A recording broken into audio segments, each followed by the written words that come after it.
going, you dozy head, but I'm not paid danger money, you know. Aye, and I'm not paid to cook and serve. Oh, we aren't half busy. What we could do with is an extra pair of hands. Kathy, Biff wrote when I left the house. Why don't you ask him to come and help out for an hour? Marlon, we'll cope.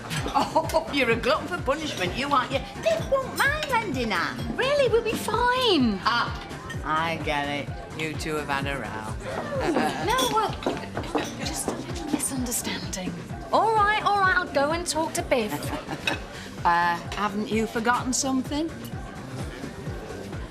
Oh, no, I'll ask Rachel if she can take Alice to school for me. Is that wise? Surely you don't believe all the rubbish about the drugs? No, of course I don't. Rachel's a sensible girl, but other folks have been pointing the finger. So? Well, while Rachel is still under suspicion, tongues might wag about you letting Rachel take Alice to school. Rachel's my friend, so if local gossips are having a go, all the more reason for me to show my trust in her. I'm not looking forward to seeing Miss Strickland. She spent all yesterday giving me the cold shoulder. I'm sorry. It's my fault. Rachel, it's not. You're completely innocent. Shame Miss Strickland can't show more faith in you. You know, you were talking about moving away. You weren't serious, were you? It's an option. Why is it an option? You said yourself that I'm innocent. If we move away, what's that going to say? Anyway, this is my home. All my friends are here. You don't seem to be getting much support from those so-called friends. What do you mean by that? Well, there's hardly been a constant stream of them at the front door asking how you are. At least think about a move. It might be a good time for us to start fresh somewhere. I've always fancied living by the sea. That'd be wonderful for Joseph. This is my home, Graham. We don't want to duck out of this. I've never taken drugs, and I don't want to leave this village until I prove that. But how are you going to prove it? I don't know. Graham, you're scaring me. It's as if you're losing faith in me.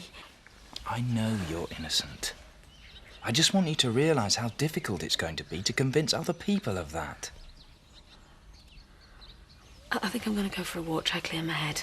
Come on, Joseph. I'll go see Kathy or something. She's not been round either. See you later. Take care. Don't worry.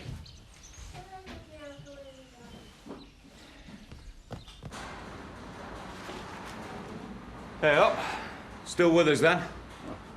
Well, you know, hanging on. Got you a bunch of grapes to go with your healthy new lifestyle. Is this where you say I told you so? Yeah, well, I did. You took no exercise, ate far too much fancy rubbish and spent the rest of your time getting totally stressed out with life. You were an accident waiting to happen. You're a right Job's comforter, you are. Thanks for coming. Al, it were a warning. Heed it. Well, it's all very well for you to preach. You don't have the responsibility of owning your own pub. Nobody gave me the chance. But you can't help getting stressed out. And I'm worrying about it now. Oh, Al. You're flaming useless. Just remember something. You're never going to hear a person on a deathbed saying that they wish you spent more hours at the office. But it's my pub. And with Mandy away, there are just 2 young women responsible for the whole operation. That place is my pension, Terry. I can't afford for it to go wrong. Do you want me to give you an hand?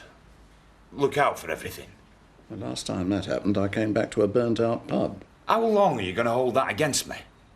Oh, well, you got your security job anyway. Aye, I know, but, well, to be honest, the money'd come in handy. Things are a bit tight at the moment.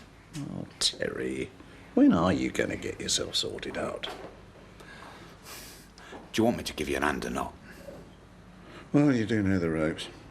All right, go on then. Oh, don't sound so enthusiastic. If there's one thing I do know, it's how to run a bar. Look, you just get yourself well, and I'll sort out these lassies. Yeah, but just remember one thing. Bernice is the manager now, not you. You know me, Al. Never want to rock the boat.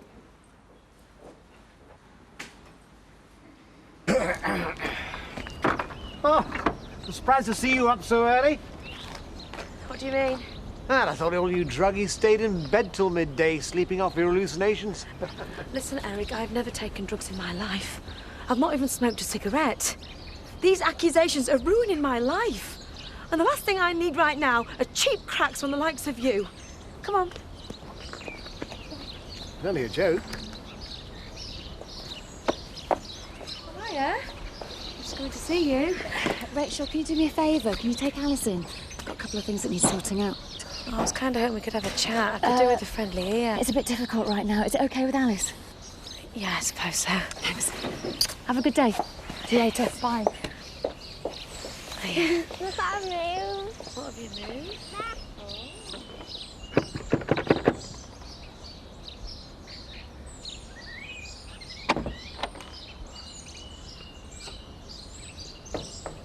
I'm sorry, Kathy, I'm not in the mood to talk about you and me or Chris. Actually, I came to see if you'd help out in the diner for an hour. Well, that's right, Kathy, you get your priorities right. Look, Biff, you're not the only one who's angry. I'm not particularly happy that you're so quick to believe Chris's version of things when you won't even listen to mine. So you deny you spent a night in a hotel with him? No, but absolutely nothing happened. I think this is all getting a bit ridiculous. Excuse me? Was I the one that went blabbing to her ex-husband about our love life and obviously how dull you find it? Want to know what I really said? What's the point? The fact remains that you talked about our intimate secrets.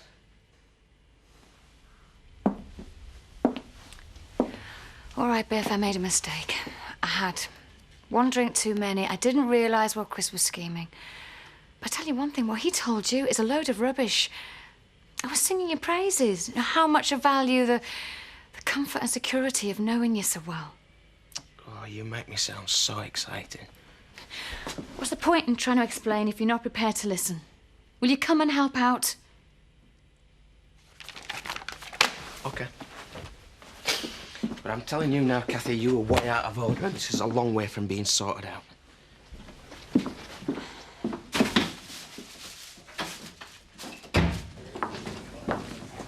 Just a mineral water, Tricia, when you're ready. How are you coping without Alan? I've been rushed off my feet. You ain't amped up 12 crates of mixers or changed the barrels. This is madness. We need more staff pronto. All right. When I get a minute, I'll sort something out. One name's Sounds ever so reassuring. Look, Tricia, it's all hands to the pumps. And it is for your granddad's sake, so a little less whingy will be greatly appreciated. How about you giving us a hand? After all, you just wear Sundays. I'm not sure what God would think of me, moonlighting as a barman. Oh, I don't want to get you into trouble with your boss. Oh, look, Bernice. This is getting beyond a joke. You're going to have to call an agency or something. Stay calm. I've already organised some help. Oh, you can cut the atmosphere in here with a knife. I wish they'd make up or break up. The tension's unbearable. Well, I love them both dearly. But this better not start happening on a regular basis. I mean, do you fancy working in this atmosphere every day? You know, if Chris could see us now, he'd be laughing his socks off. You obviously believed all that garbage he told you, so Chris is going to win. Why did you talk to him about us in the first place? It's none of his damn business. Listen, stupid, I spent hours telling Chris what a wonderful guy you are. Kathy, I'm trying to take an order. Isn't it obvious to you what Chris is doing? He's doing his level best to split us up. With more than a little help from you. Biff, will you listen to me? I made a mistake. I'm sorry. I will never talk to Chris about us ever again. Fine. Oh, come on. I really care for you.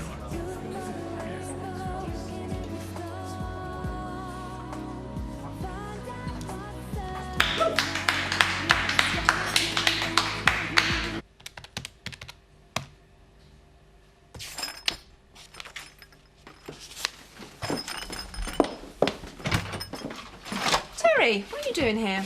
Well, I told Al I'd bail you out. Not a minute too soon. That cellar's a right mess. Very kind of you, I'm sure, but it won't be necessary. My fiancé Gavin's going to help out. Well, that's news to me. He's arriving tonight, so everything's under control. Thank you, Terry. You might reckon, love. But Al wants me here, and here I'll stay. Terry, may I remind you that I'm the manageress of the wool pack, and I say you're not required. Suppose you've heard what your thuggish boyfriend's been getting up to. So I'm here. Kathy, there's no need to come over here and sort things out for Biff. It shouldn't be you who's apologising. And don't worry, I'm not pressing charges. I'm here to say sorry. That he didn't hit you harder.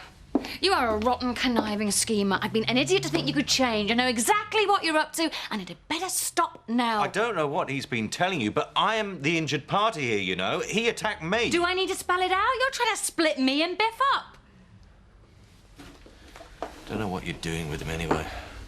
Bloke's got a peanut for a brain. Let's cut the games, Chris. You're trying to get rid of Biff in the hope that we'll get back together again.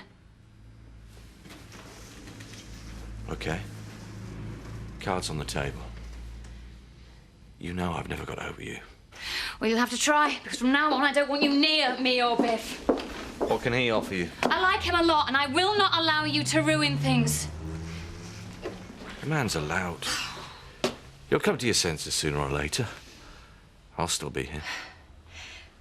Let me try and explain this in words you'll understand. Chris, I wouldn't get back together with you if you were the last man on Earth. But I love you.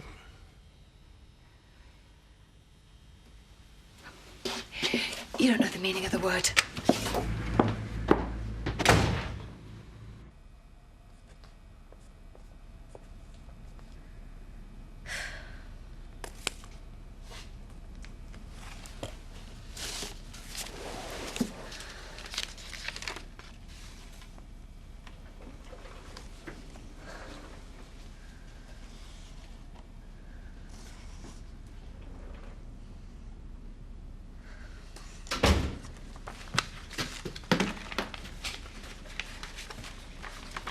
Spying on my past again? No. Those pictures are mine, and therefore none of your business. Graham, what's the big problem? I'm just looking at some pictures of your wife. I mean, it's not as if you've got anything to hide, is it? Don't you start. That's what Rebecca's parents said to me at the inquest. Why had she gone downhill so quickly? Why hadn't the antidepressants helped? What was I hiding? Look, I've obviously hit a raw nerve. Let's just forget it. Her family turned against me. Is that what you're going to do? Graham, where's all this coming from? I can see it in your eyes. You're just like all the others.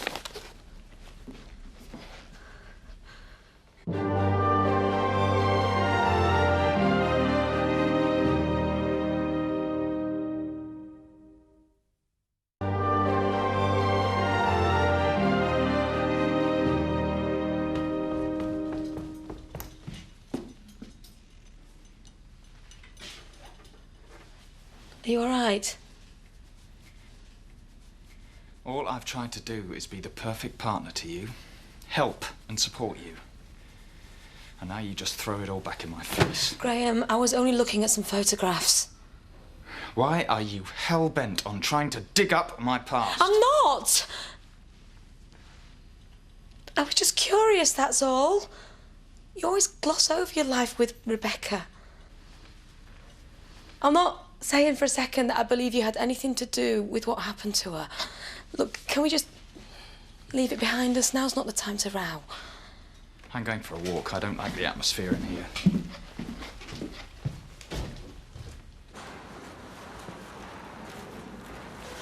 Hello, Alan. How are you feeling? Bored out of my head. It's lovely of you to come. Well, there's something wrong if two old friends can't get together over a mild heart attack. Zoe, can I tell you a secret? I was so scared of dying. Who wouldn't be? Well, after everything had stabilised and the doctor had gone, the nurse gave me some sedatives, but I couldn't nod off. I was scared of closing my eyes. I just cried for hours. Hey. Zoe, I was so full of self-pity. I lay here, frightened, full of regrets, thinking about the life that I'd wasted. Don't be ridiculous. I was scared of dying, but I realised I was also scared of living. I've always bottled out. I should have gone to America with Joe. I should have made my marriage work, my relationship and my kids, but I never fought hard enough. I just gave in. Because I'm scared of life. Isn't that terrible? No, Alan. I think most of us feel the same as you. It's frightening being brave. We all wish we could be, but... Well, listen to yourself, Zoe Tate. You're one of the bravest people I know. Me? You've been honest with the world about being lesbian. It can't have been easy for you here. Zoe, don't be like me. Don't end up full of regrets. Don't bottle out. If there's something you want, or somebody, go for it.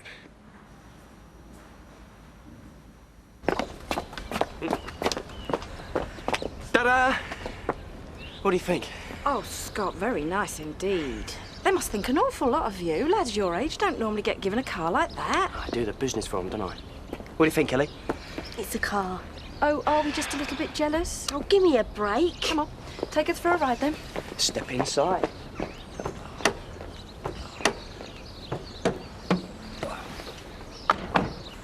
Hi, you as well? Must I?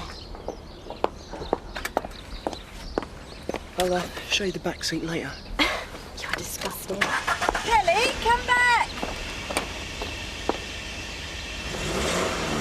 Whiskey, please. Make it a double. Life's an international drugs baron getting to you, isn't it? What? Just my little joke. Yeah, well, I'm not in the mood.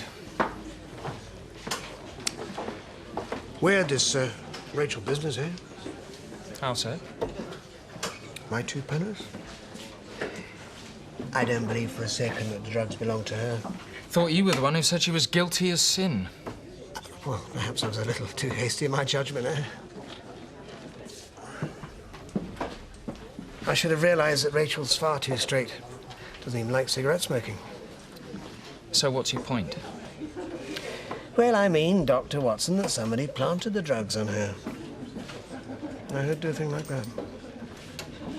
Well, we've thought long and hard about this. Obviously someone who bears her a grudge for some reason. Thanks. Or, someone who wants to get her sacked. Like who? Someone who doesn't want her to work at the school anymore, for whatever reason. It's just probably some childish practical joke. Childish? I'm not so sure. I think someone's really trying to make life difficult for you, Rachel. Yeah, but you don't know what you're talking about. Like another? I've got to go.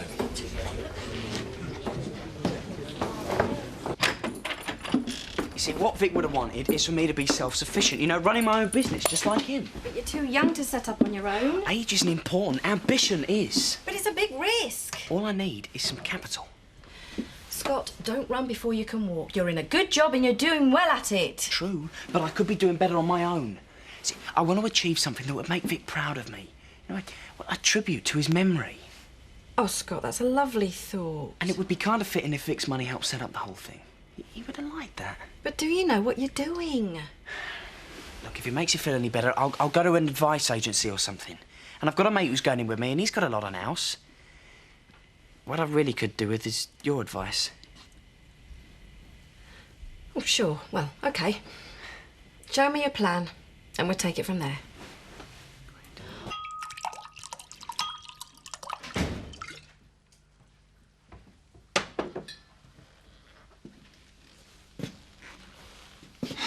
Look, I'm sorry.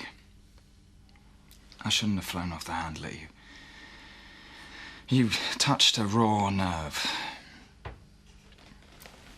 But it's also made me realise that it's high time I started to cope with my past. It must have been awful when your wife died. If someone takes their own life, you must want to blame yourself. And I do. Was there something more I could have done to help Rebecca? Something I could have said that might have just pulled her back from the brink? Have you ever had counselling? Rachel, it all happened over 3 years ago. There's a lot of water gone under the bridge. Obviously not for you. You could really use some expert advice. Really, there's no need. I'm sure I can get over it. With your help.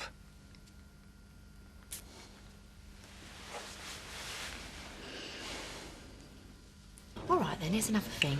He never rings her, she always rings him. So? So, she could be talking to the speaking clock for all we know. But he's coming here tonight. We'll see. Kathy came round to read me the riot act. Well, I'm not surprised. You know, the harder I try, the more I seem to scare her away. Excuse me a minute. Hi. Look, I just wanted to say sorry. What for? Well, for whatever I said the other night. Just please forget it. I already have. Oh, only I was a little drunk. A little? OK, a lot. So is Maggie not with you then? She's working. Oh, so where's your fiancé got to then, Bernice? Oh, I forgot to tell you. Gavin can't make it tonight. He's been held up on the rig. Is that right? I rang him. He said the weather was horrendous. Oh, good job I'm here then. Great. 2 barrels need changing. What did I tell you? I'm gonna go. I'm suddenly not in the mood for socialising. Great, leave me by myself, why don't you? You'll cope. You're a big boy.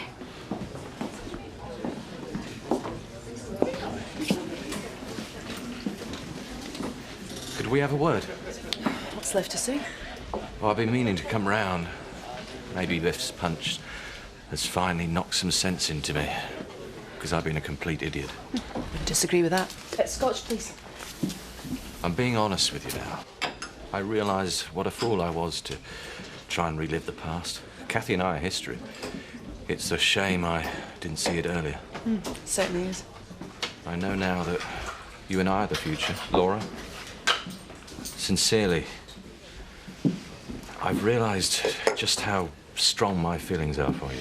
So I take it Kathy's well and truly kicked you into touch then? Do you really think I'm that tacky? Oh, I know you are. Let's face it, if you still stood any chance with Blondie, you wouldn't be here now talking to me. No, you've got me all wrong. Oh, I don't think so, Chris. Perhaps we could go back to your cottage and chat about this? No, I don't want you in my house again, ever. Oh, please, Kathy.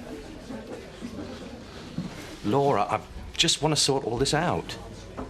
You don't get it, do you, Chris? I actually believed you cared for me. Now it's clear I was only ever the consolation prize. That's just not true. Look, I'm not stupid. And now you've come crawling back because Kathy doesn't want you. Well, tough. I wouldn't touch you with a barge pole. You're on your own now, Chris.